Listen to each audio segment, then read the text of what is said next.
आज 14 जून 2025 दिन शनिवार। न्यूज 80 पर यूपी की सुर्खियों में आपका स्वागत है। चलिए देखते हैं यूपी की 15 खबरें फटाफट अंदाज में।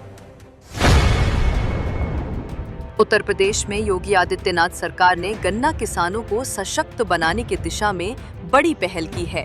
राज्य में बीज नर्सरियों की संख्या वर्ष 2016-17 के बढ़ाकर 2024-25 में 267 कर दी गई है। ये वृद्धि चीनी मिलों के प्रक्षेत्र के बेहतर उपयोग से संभव हो सकी है। इसके अलावा इस वर्ष 4.4 करोड़ नवीन किस्मों के सिंगल बड का वितरण किया गया है, जिससे गन्ने की पैदावार में उल्लेखनीय वृद्धि की उम्मीद है। सरकार की ये पहल कृषि क्षेत्र को नई दिशा देने वाली साबित हो रही है। लखनऊ में मुख्यमंत्री योगी आदित्यनाथ ने विजन 2030 के तहत मथुरा, वृंदावन और कानपुर के विकास कार्यों की समीक्षा की। बैठक में मथुरा वृंदावन के लिए 30,080 करोड़ की 195 परियोजनाएं और कानपुर के लिए 37,000 करोड़ की लागत से 61 परियोजनाएं प्रस्तुत की गईं। मुख्यमंत्री ने इन योजनाओं को रोजगार और विकास की दृष्टि से अहम बताया। साथ ही निर्देश दिए कि दोनों शहरों में सभी सरकारी दफ्तर एक ही परिसर में स्थापित किए जाएं, जिनमें अधिवक्ता चैम्बर, फूड कोर्ट और पार्किंग जैसी सुविधाएं भी हो। ये योजना शहरी संरचना को सुदृढ़ बनाने की दिशा में बड़ी पहल है। योगी आदित्यनाथ सरकार उत्तर प्रदेश में सड़क और एक्सप्रेसवे कनेक्टिविटी को मजबूत करने के लिए तेजी से काम कर रही है। इसी क्रम में राज्य में 4 नए एक्सप्रेसवे परियोजनाओं की घोषणा की गई है, जिन पर कुल 10,008 करोड़ रुपए खर्च होंगे। इनमें सबसे महत्वपूर्ण योजना आगरा लखनऊ एक्सप्रेसवे से हरदोई और फर्रुखाबाद को जोड़ने वाले ग्रीनफील्ड एक्सप्रेसवे की है, जिसकी लागत 900 करोड़ रुपए होगी।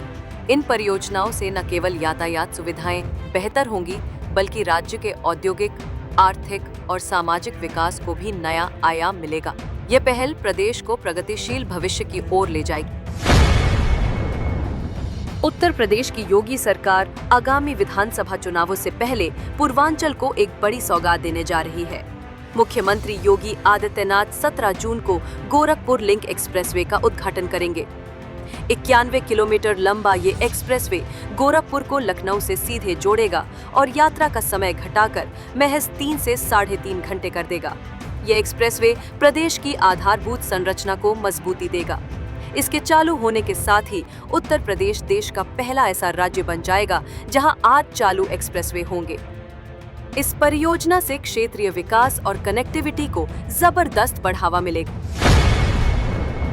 अमृत भारत योजना के तहत शामली और मोदीनगर समेत दिल्ली मंडल के 32 रेलवे स्टेशनों का लोकार्पण प्रधानमंत्री नरेंद्र मोदी सितंबर माह में ऑनलाइन माध्यम से करेंगे। प्रधानमंत्री के कार्यक्रम को देखते हुए रेलवे प्रशासन स्टेशन के सुंदरीकरण और फुट ओवर ब्रिज निर्माण कार्यों को तेजी से पूरा कराने में जुटा है।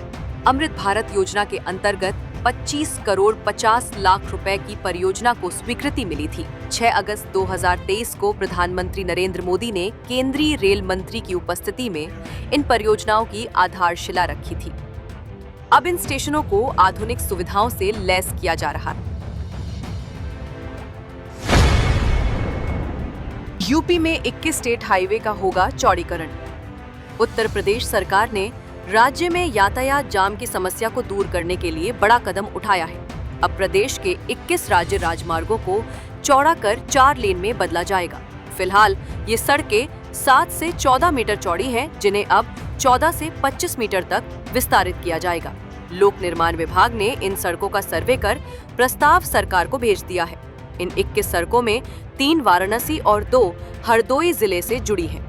मुख्यमंत्री योगी आदित्यनाथ, जो स्वयं पीडब्ल्यूडी मंत्री भी हैं, ने सभी स्टेट हाईवे को चौड़ा करने के निर्देश दिए। उत्तर प्रदेश के भदोही जिले में ग्रामीण युवाओं के खेल कौशल को निखारने के लिए एक नई पहल की गई है। जिले के 5 प्रमुख ब्लॉकों में अत्याधुनिक सुविधाओं से युक्त ग्रामीण स्टेडियम बनाए जाएंगे। प्रत्येक स्टेडियम लगभग 3 एकड़ भूमि पर निर्मित होगा। इसके लिए भूमि की पहचान और अधिग्रहण की प्रक्रिया तेजी से की जा रही है। जिलाधिकारी ने सभी उप जिलाधिकारियों को निर्देश दिए हैं कि वे अपने क्षेत्रों में उपयुक्त भूमि चिन्हित कर उसे युवा कल्याण विभाग के नाम कराएं। ये योजना ग्रामीण युवाओं को खेलों में आगे बढ़ने का बेहतरीन अवसर प्रदान करेगी। उत्तर प्रदेश के गाजियाबाद शहर में 15वें वित्त आयोग 2024-25 के तहत 150 करोड़ रुपए की लागत से विकास कार्य किए जा रहे हैं। नगर आयुक्त विक्रमादित्य सिंह मलिक ने बताया कि शहर के 5 जोन इंदिरापुरम और वसुंधरा में 83 करोड़, सिटी जोन में 18 करोड़, तवी नगर जोन में 19 करोड़, मोहन नगर जोन में 18 करोड़ और विजयनगर में 3 करोड़ रुपए की लागत से कार्य चल रहे हैं। इन कार्यों से सड़कों को गड्ढा मुक्त किया जाएगा और जल निकासी की व्यवस्था बेहतर होगी, जिससे मॉनसून में जल भराव की समस्या नहीं होगी। लखनऊ और गोरखपुर के बीच सफर करने वालों के लिए राहत भरी खबर है। गोरखपुर लिंक एक्सप्रेसवे का उद्घाटन अब 17 जून को मुख्यमंत्री योगी आदित्यनाथ द्वारा किया जाएगा। मीडिया रिपोर्टों के अनुसार एक्सप्रेसवे पर वाहनों के फर्राटा भरने का काउंटडाउन शुरू हो चुका है। पहले इसका उद्घाटन 15 अप्रैल को होना था, लेकिन निर्माण कार्य समय पर पूरा न हो पाने के कारण इसमें देरी हुई। अब केवल 5 दिन शेष हैं, जिसके बाद ये एक्सप्रेसवे जनता के लिए खोल दिया जाएगा। ये परियोजना लखनऊ और पूर्वांचल के बीच संपर्क को और अधिक तेज और सुविधाजनक बनाएगी। यदि आप एनसीआर में अपना घर बसाने की सोच रहे हैं, तो हापुड़ में हरिपुर आवासीय योजना एक सुनहरा मौका बन सकती है। एचपीडीए द्वारा चकसैनपुर उर्फ बाबूगढ़ में शुरू की गई ये योजना प्राधिकरण की महत्वाकांक्षी परियोजनाओं में शामिल है। मंगलवार को भूमि अधिग्रहण कर योजना की पहली रजिस्ट्री प्रक्रिया संपन्न की गई। इस अवसर पर गांव के 4 किसानों को भूमि के बदले 12 करोड़ रुपए के मुआवजे के चेक सौंपे गए। एचपीडीए के उपाध्यक्ष डॉक्टर नितिन गौड़ ने बताया कि ये योजना जल्द ही लोगों को आवासीय प्लॉट उपलब्ध कराने की दिशा में अहम कदम साबित होगी। बागपत जनपद में कुपोषित बच्चों के समुचित उपचार हेतु एक नई सुविधा का शुभारंभ हुआ है। जिला अधिकारी अस्मिता लाल ने 11 बेड के सामुदायिक स्वास्थ्य केंद्र में पोषण पुनर्वास केंद्र का उद्घाटन किया।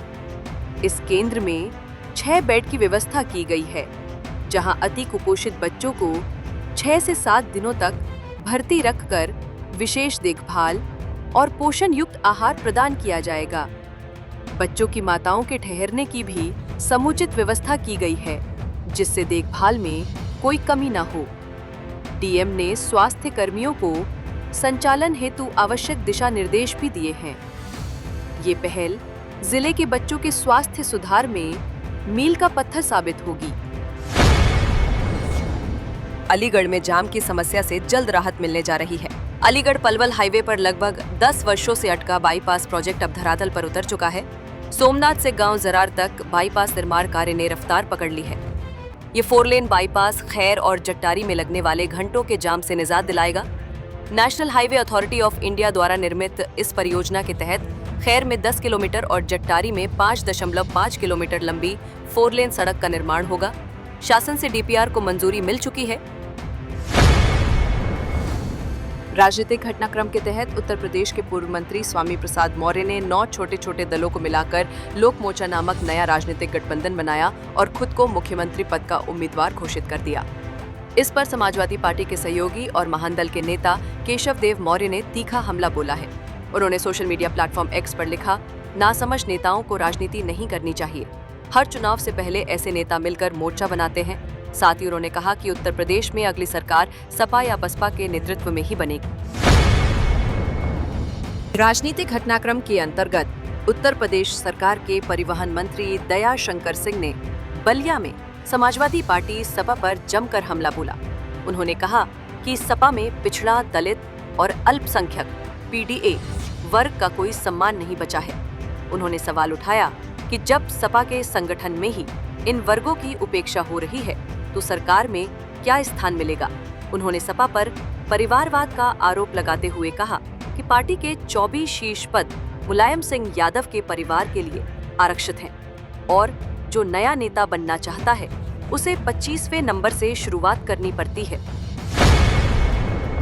यूपी में आंधी और लू का डबल अटैक। यूपी में नौतपा के बाद गर्मी ने अपने तेवर दिखाने शुरू कर दिए हैं। अब भीषण गर्मी के साथ उमस भी परेशान कर रही है। दिल्ली एनसीआर समेत उत्तर पश्चिम भारत इन दिनों भीषण गर्मी की चपेट में है। यूपी में इस वक्त पारा हाई है और गर्मी से लोग परेशान हैं। मौसम विभाग ने अभी 3 से 4 दिन इसी तरह की स्थितियां रहने के संकेत दिए हैं। इस दौरान लू जारी रहेगी। हालांकि पूर्वांचल के कुछ हिस्सों में गरज चमक के साथ बौछारें पड़ सकती हैं। अगर बारिश होती है तो तापमान में आंशिक गिरावट हो सकती है, जो भीषण गर्मी से थोड़ी राहत की वजह बनेगी। आईएमडी की माने तो कुछ हिस्सों में 15 से 20 जून तक मॉनसून की दस्तक हो सकती है।